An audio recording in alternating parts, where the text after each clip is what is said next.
네, 성찬주일 2부 예배 올라오신 여러분 주님의 이름으로 환영하고 축복합니다. 우리 귀한 분들이 앉아 계시는데 서로 인사하겠습니다. 한 주간 평안하셨습니까? 반갑습니다. 사랑합니다.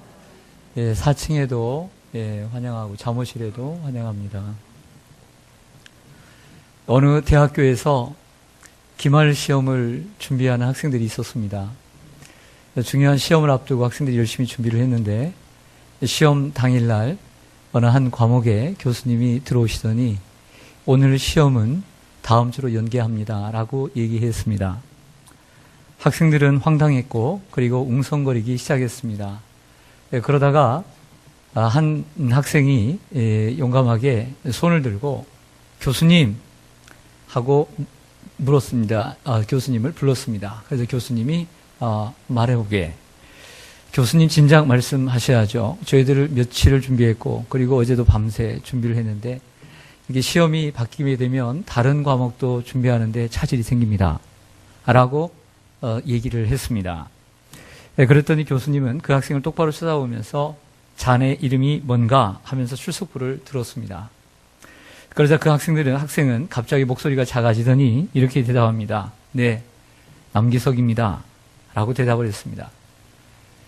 교수님은 출석부를 펼쳐보면서 말했습니다. 남기석, 자네는 용감하군.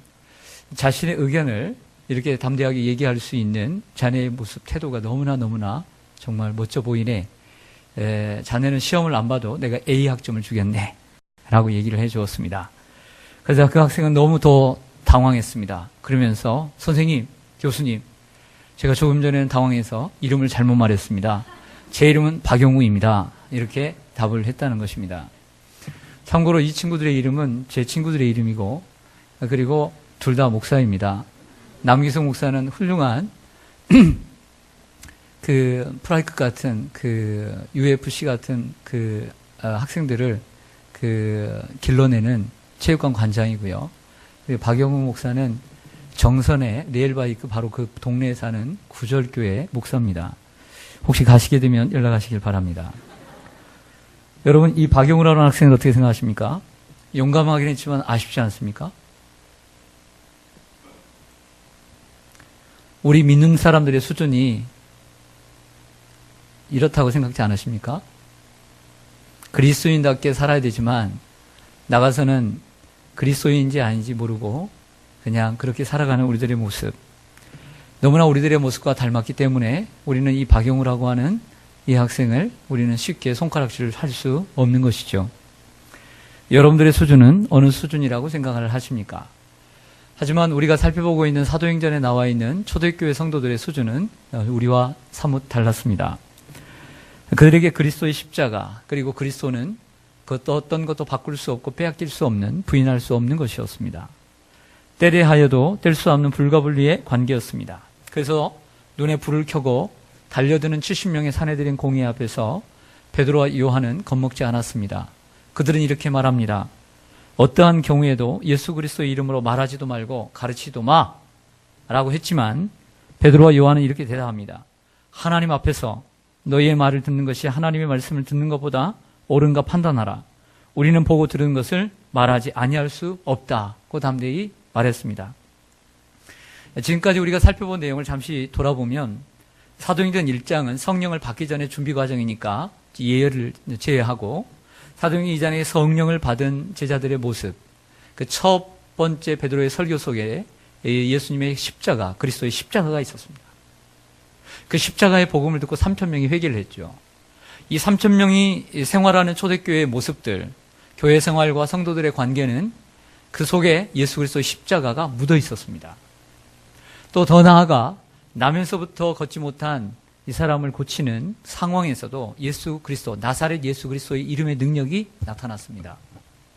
솔로몬 행각에서 행하는 베드로의 설교 또한 그 설교의 중심은 예수 그리스도였고 부활의 주, 생명의 주, 그리고 우리의 재림의 주님이셨습니다. 그리고 그 주님의 핵심은 단연 예수 그리스도의 십자가였습니다.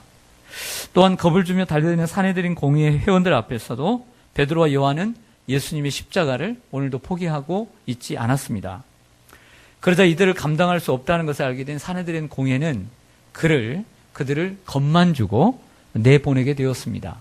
1박 2일 동안 묶어놓기만 하고 당일날 이제 내보내게 된 것이죠. 감옥에서 놓이게 된 이 사도들이 놓이게 되자 기다리고 있던, 걱정하고 기다리고 있던 교회로 달려갑니다.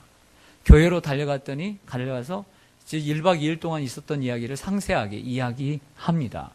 이야기하자 온 교회가 일어나서 다 같이 마음을 한 마음이 되어서 한 마음으로 소리를 높여 기도하기 시작합니다. 이거 쉽게 얘기해서 한 마음으로 드리는 합심 기도였고 소리를 높여 기도했기 때문에 통성 기도가 된 것이지요. 그래서 저와 여러분이 오늘 교독한 본문은 앞에 있는 한 절 서론이고 그리고 뒤에 마지막은 기도에 대한 응답으로 결론이고 그 중간에 있는 모든 구절은 교회가 드리는 기도예요. 우리가 함께 읽은 본문은 뭐다? 기도다. 우린 기도를 읽은 거예요. 기도.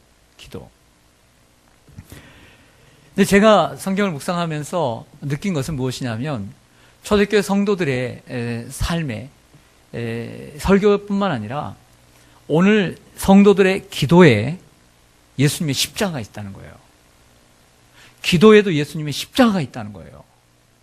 예수님의 보혈의 피가 있고 예수님의 그 십자가의 사랑이 있다는 거예요. 제가 느낀 건 오직 이거 하나였습니다. 아, 이거구나.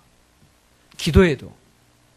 쉽게 말씀드리자면 초대교회 성도들, 사도들이 설교할 때도 그 속에 예수 그리스도의 십자가가 있었고 가르칠 때도 예수 그리스도의 십자가, 불신앙과 같은 절벽 앞에서도 십자가, 전도할 때도 예수 그리스도의 십자가, 생활할 때도 예수 그리스도의 십자가, 말할 때도 예수 그리스도의 십자가, 생활할 때도 예수 그리스도의 십자가, 그리고 기도할 때도 예수 그리스도의 십자가가 들어가 있었다는 것입니다. 그것 또한 부재료가 아닌 주재료로서 십자가가 들어가 있었다는 거죠. 그래서 오늘 설교의 제목은 십자가 없이는 못 사는 그리스도인입니다. 따라하겠습니다. 십자가 없이는 못 사는 그리스도인. 여러분들 한국 사람들은 일명 우리가 일컬어서 한국 사람들은 뭐가 없으면 못 산다고 그러죠? 김치. 그렇죠. 김치 없으면 못 살죠. 몇 번은 김치 없어도 살 수 있습니다. 그러나 김치를 한 번도 안 먹고 살 수는 없는 거예요. 김치 없이는 못 살죠. 여러분들은 무엇 없이는 못 삽니까? 김치 없이는 못 살죠. 국물 없이는 못 살고 고기 없이는 못 살고 어떤 분은 운동 없이는 못 살고 어떤 취미 없이는 못 사는 분이 있습니다. 여러분 혹시 누구 때문에 누구 없으면 못 삽니까? 엄마, 아빠 없으면 못 살죠. 어린 아이들은. 남편 없이면 더 잘 살지 모르겠지만 남편 없이는 못 살죠. 아내 없이는 못 살죠. 아들 없이는 살겠습니까? 딸 없이 살 수 있을까요? 손주 없이 살 수 있을까요? 여러분들이 생각하는 바로 그것, 그거 없이는 못 사는 것, 그 소중한 것들입니다. 소중한 사람들입니다. 잘 지키시기를 바랍니다. 소중한 거예요. 그런데 저와 여러분이 생각하는 없어서는 안 되는 것 서로 다르죠. 집사님 다르고 제가 다를 거예요. 하지만 우리 모두에게 동일한 이것 없이는 못 사는 공통 분모가 있어요. 바로 예수님이죠. 그리고 예수 그리스도의 십자가입니다. 우린 예수님 없이는 못 살고 예수의 십자가 없이는 못 사는 사람들인 줄로 믿습니다. 우리 장로님들도 예수님의 십자가 없이는 못 사는 분들이에요. 저도 예수님의 십자가 없이는 못 살고 여러분 모두도 십자가 없이는 못 사는 분들이 되기를 바랍니다. 오늘 초대교회 성도들의 합심기도와 통성기도에는 우리가 눈여겨봐야 될 몇 가지 특징이 있습니다. 첫 번째는 기도의 대상이 정확했다. 따라하겠습니다. 기도의 대상. 우리의 기도의 대상은 누구죠? 하나님이죠. 하나님. 오늘 하나님이요. 천재의 대주제시여. 하늘과 땅을 지으신 하나님이시여. 이렇게 기도를 해요. 그런데 어떤 사람들은 교회를 다녀도 부처님한테 구하는지 산신령한테 구하는지 삼지신령님한테 구하는지 분간이 한다는 분들이 있어요. 그러면 안 돼요. 기도의 대상은 정확해야 돼요. 하늘과 땅을 지으신 분, 나를 사랑하셔서 예수 그리스도를 보내신 분, 그 하나님께 정확하게 기도해야 돼요. 그분을 생각하고 사람이 앞에 있는데 눈 제대로 쳐다보지 않고 딴 데 보면서 얘기하는 사람과 같은 거예요. 기도할 때는 주님께 집중을 해야 돼요. 하나님께 집중하며 기도하는 기도가 돼야 될 줄로 믿습니다. 그래야 되는 거예요. 분명한 기도의 대상이 있었다. 두 번째는 하나님의 말씀을 붙잡고 기도를 했어요. 오늘 그들이 기도한 이 기도의 내용은 시편 2편이에요. 시편 2편은 대단히 중요한 시편이에요. 세상의 군왕들이 나서며 이 철장의 권세들이 있을지라도 그 모든 것들을 예수 그리스도, 너는 내 사랑하는 아들이라, 그 아들이 오셔서 이 모든 철장 권세를 물리치고 그리 깨부실 것이다. 새로운 왕이 등극하실 것이다. 오늘 이 기독교를 박해하고 예수 이름을 전하지 말고 예수 이름을 말하지 말라라고 하는 이 사람들 앞에서 오늘 시편 2편 말씀은 너무나 정확한 인용 구절인 거죠. 우리가 기도할 때 하나님의 말씀을 인용한다는 건 대단히 소중한 거예요. 하나님의 말씀, 이 하나님의 말씀을 여러분들이 적재적소에 여러분들의 환경에 맞는 말씀을 가져오시기를 축원합니다. 하나님의 말씀은 능력이 있어요. 과거의 역사로 묻혀지는 것이 아니라 이 과거의 역사는 현재의 나의 모습, 현재의 역사이고 미래의 역사가 되는 줄로 믿습니다.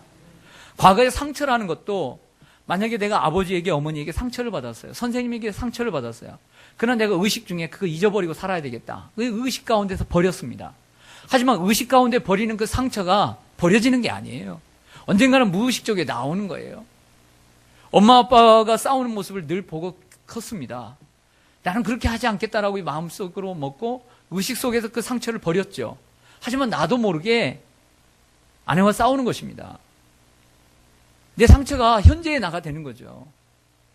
여러분, 하나님의 말씀은 얼마나 오묘하고 그리고 우리의 삶이 직설적이고 현실적인지 몰라요. 내가 고난을 당합니다. 욥의 고난보다 하겠습니까? 그러나 욥기의 말씀을 묵상하면 내 삶에 용기가 생기는 거예요. 내가 병들어 죽겠는데 히스기야의 말씀을 묵상하면 나도 기도할 수 있게 되고 희망을 갖게 되는 거예요. 내가 아들을 잃었어요.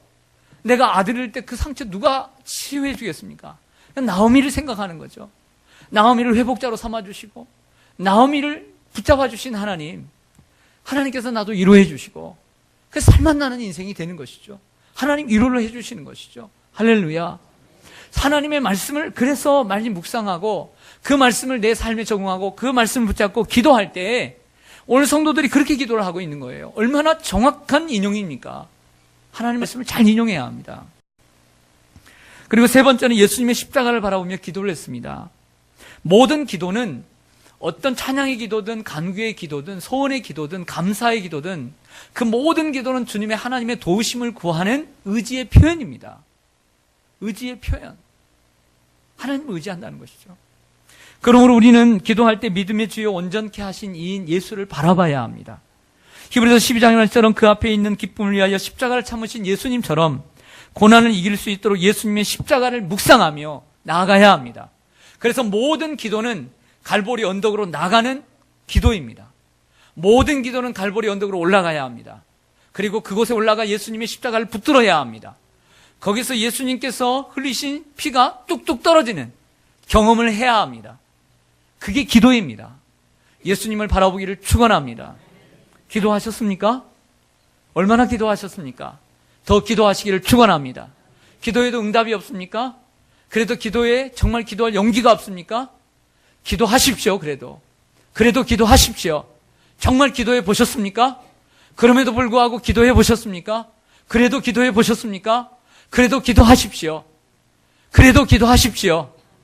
안 돼도 기도하십시오. 하나님이 도와주실 것입니다. 그래도 기도하는 사람을 여러분들에게 한 사람 소개하고자 합니다. 제가 지난주에 만났던 사람입니다. 저는 그 사람을 이 책에서 만났습니다. 이 사람은 예수 믿으면 행복해질까? 오늘 제가 목양 칼럼에 기록한 책입니다. 이 책의 저자는 430만 독자를 가지고 있는 연탄길 1, 2, 3권의 책의 저자인 이철환 작가입니다. 교회 집사고요. 그분의 책이 정말 멋지게 탄생한 줄 알았습니다. 인순간에 탄생한 줄 알았죠. 그러나 5번의 출판사에 가서도 다 퇴짜를 맞고 한 번 퇴짜를 맞을 때마다 6개월씩 그리고 3년 넘게 자기가 생각했던 것을 고치고 고쳐서 연탄길 1, 2, 3을 만들었습니다. 근데 기독교인으로서 TV에도 많이 나왔던 분인데 이분은 너무나 이를 과로해서 이명이 걸렸어요. 이명. 귀가. 그래서 어지럼증이 있고요. 그래서 세 번째는 불면증이 있고 그리고 심하면 우울증인데 이 우울증까지 걸렸습니다. 그 다음에 우울증 다음에는 자살이죠. 자살을 하기 위해서는 우울증이 항상 옵니다. 우울증이 있는 사람은 자살을 조심해야 돼요. 자기는 자살까지 가지 않지만 죽고 싶은 마음이 어찌 없었겠습니까? 이분이 하나님 앞에 얼마나 기도를 했는지 몰라요. 얼마나 기도를 했는지 몰라요. 하나님 응답이 없어요. 나을 기미가 없어요. 그러나 얼마나 기도하는지 몰라요.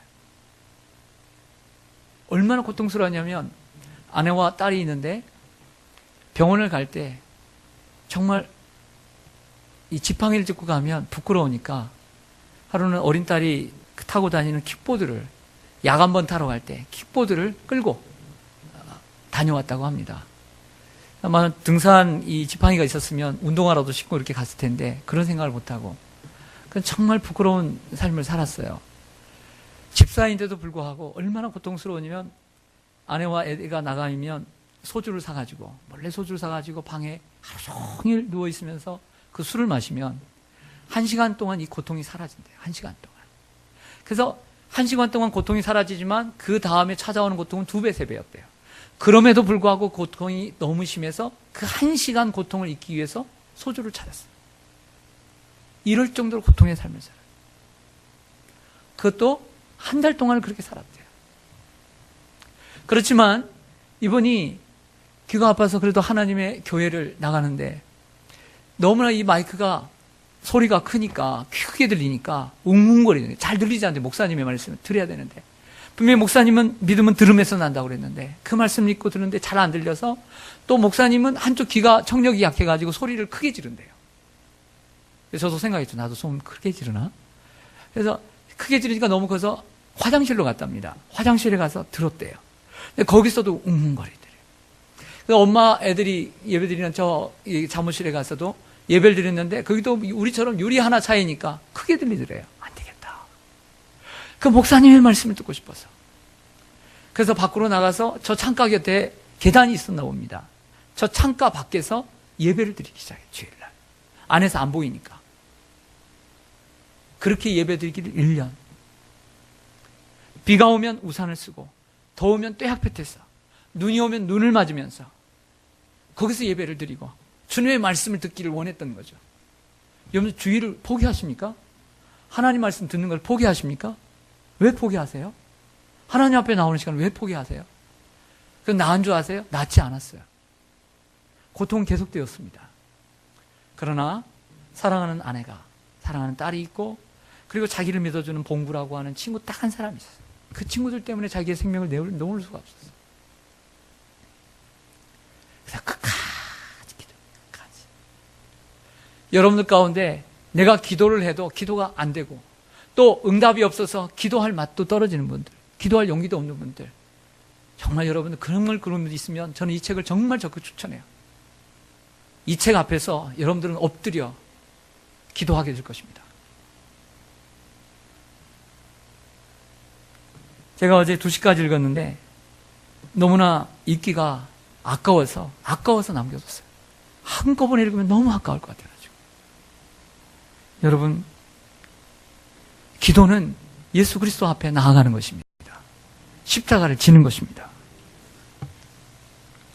넷째로 기도의 제목을 정확하고 구체적으로 아뢰었습니다.